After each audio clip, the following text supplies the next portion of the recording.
Assalamualaikum warahmatullahi wabarakatuh. Perkenalkan, nama saya Fianto dari Prodi PGSD semester 4. NIM saya 1011916. Pada kesempatan kali ini saya akan bercerita tentang pengalaman saya perjalanan menuntut ilmu di pesantren.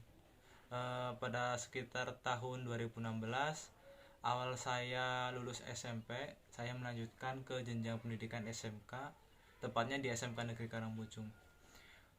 Dari tempat rumah ke sekolah yang lumayan jauh, kemudian saya berinisiatif untuk mencari lokasi tempat tinggal terdekat. Pada saat itu terpikir dua tempat yang ada di pikiran saya. Yang pertama yaitu kos-kosan, yang kedua pondok pesantren yang lokasinya cukup dekat dari sekolah. Untuk dalam kalkulasi pemikiran saya, untuk menghemat biaya hidup antara pesantren dan kos-kosan, akhirnya saya memilih untuk pesantren karena pada awalnya pesantren biayanya sekitar 350, sedangkan untuk kos-kosan 400.000 rupiah. Setelah menginjakan kaki di pesantren, awal mula saya mengaji, saya tidak begitu menyukai dengan pendidikan agama Islam. Tetapi setelah saya mencoba, pada awal kesempatan saya mengaji, dari situ saya mulai tersentuh. Ketika saya mulai mengaji dan menghafal beberapa kitab, untuknya pada saat itu kitab fikih. Pada saat itu kitabnya itu membahas tentang bagian sholat. Dari situ saya mulai semangat lagi karena apa? Untuk mengaji, untuk praktek peribadatan saya pun belum bisa sepenuhnya. Kok dari situ sudah mulai, kenapa ya saya nggak dari dulu terjun ke pesantren gitu untuk menimba ilmu pesantren, karena di pesantren ada peribadatan, bacaan Quran dan sebagainya dipelajari. Mulai dari situlah perjalanan saya di pesantren terbentuk dari pondasi itu.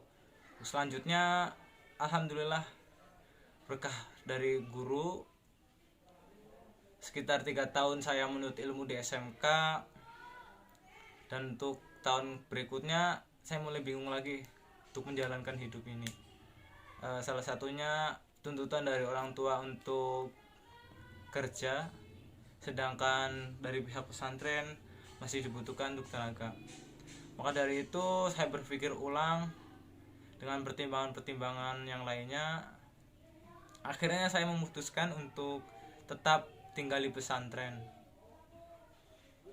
Pada awalnya itu mungkin cukup berat, karena setelah lulusan SMK, lulusan sekolah, sudah tidak dibiayai lagi oleh orang tua. Maka dari itu alhamdulillah berkah dari guru, akhirnya saya juga ikut mengajar di sekolahan. Karena waktu itu sekolah masih awal berdiri, jadi masih butuh tenaga pendidik dan sebagainya. Dari tahun pertama itu saya mulai mengajar Yanbu'a, metode belajar membaca Al-Quran. Tahun kedua saya sudah mulai lagi untuk pegang kendaraan, karena di SD saya ini termasuk menggunakan transportasi antar jemput. Alhamdulillah dari berkah saya di pesantren, berkah dari guru, akhirnya cita-cita saya dari kecil sudah sepenuhnya terlaksana. Salah satu cita-cita saya yang pertama, saya ingin mengajar sekolah. Alhamdulillah sudah keturutan, sudah mengajar. Yang kedua, cita-cita saya ingin mengajar anak-anak santri, anak-anak kecil untuk mengaji. Alhamdulillah.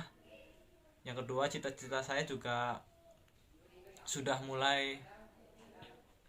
terlaksana. Untuk yang ketiga, alhamdulillah di pesantren juga saya bisa kuliah sampai saat ini, alhamdulillah. Terus cita-cita yang keempat yang masih dalam perjalanan ini, semoga berhasil, yaitu saya ingin menjadi pembisnis, karena saya ingin mensejahterakan bukan untuk diri saya sendiri, khususnya untuk masyarakat luas juga. Saya ingin berbagi dalam hal materi.